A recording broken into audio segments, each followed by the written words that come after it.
I wasn't supposed to be home that night. That's important. Remember that. Because if I hadn't come back early, this story wouldn't exist.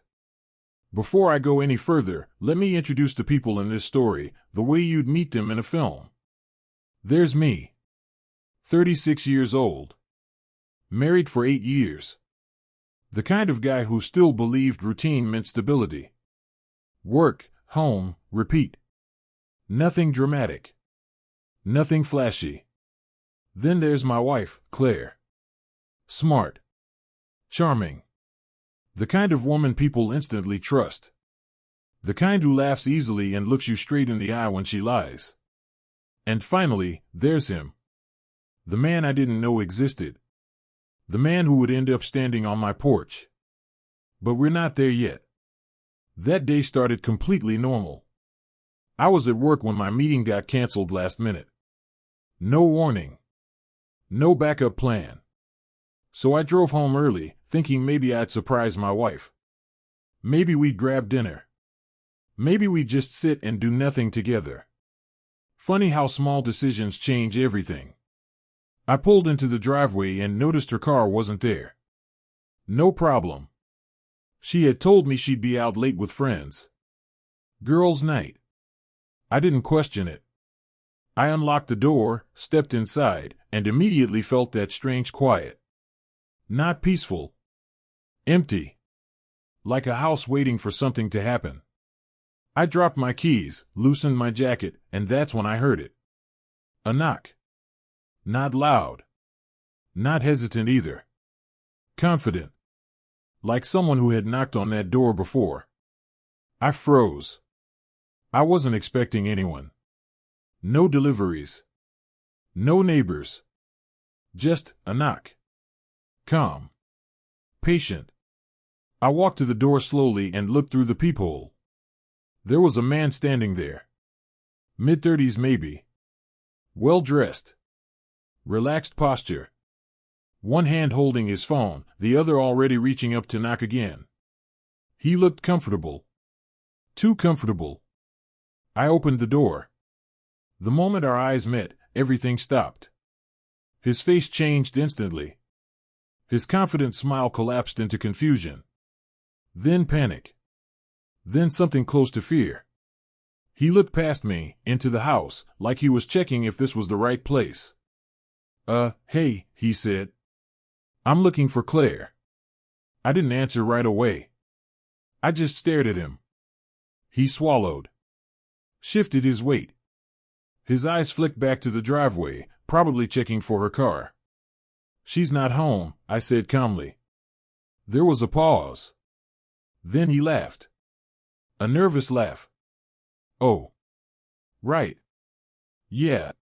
She said she might not be. I nodded slowly. And who are you? I asked. Another pause. Longer this time. I'm a friend. I smiled. That's when I realized something important. He didn't expect me to exist. Right here, I want to ask you something, and be honest.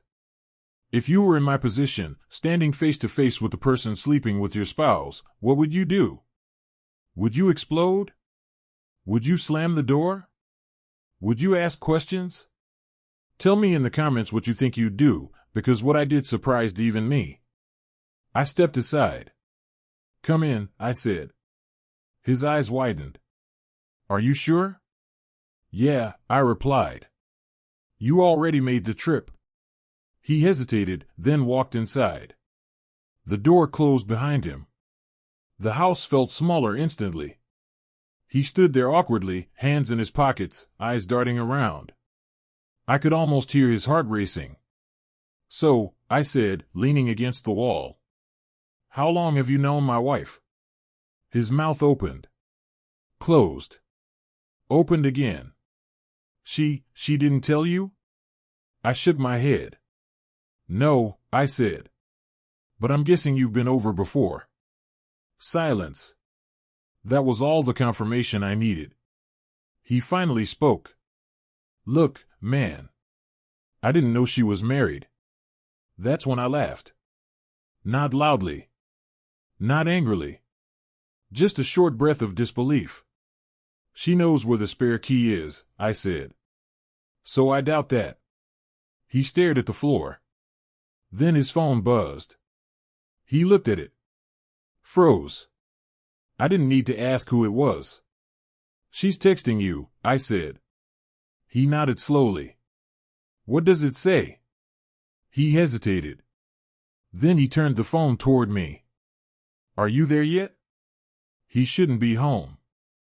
There it was. Plain. Simple. Undeniable. I handed the phone back. You can go, I said. He looked relieved. Yeah, I think that's best. As he reached the door, he stopped. She told me you were different, he said quietly. I raised an eyebrow. Different how? He shrugged. Passive. Busy. Not really present. I smiled again. The door closed behind him. I stood there alone, listening to his footsteps fade away. Later that night, my wife came home like nothing had happened. Smiling. Talking. Kissing my cheek. I let her. I didn't confront her. Not yet. Because sometimes the most powerful move is patience. A week later, I packed my things. Quietly. Cleanly. Legally. When I finally told her I knew, she cried. Begged. Denied. Then admitted everything. She asked how I found out. I told her the truth. He knocked. Now here's my personal opinion, and I want you to hear this clearly. Cheating isn't always exposed through spying or yelling or revenge. Sometimes it exposes itself by accident. Sometimes the truth walks right up to your door and knocks. If you stayed till the end, you already know what choice I made. And if this story made you feel something, anger, shock, or clarity, let me know in the comments. Because someone reading this right now might need to hear it. And they might not be home when the knock comes.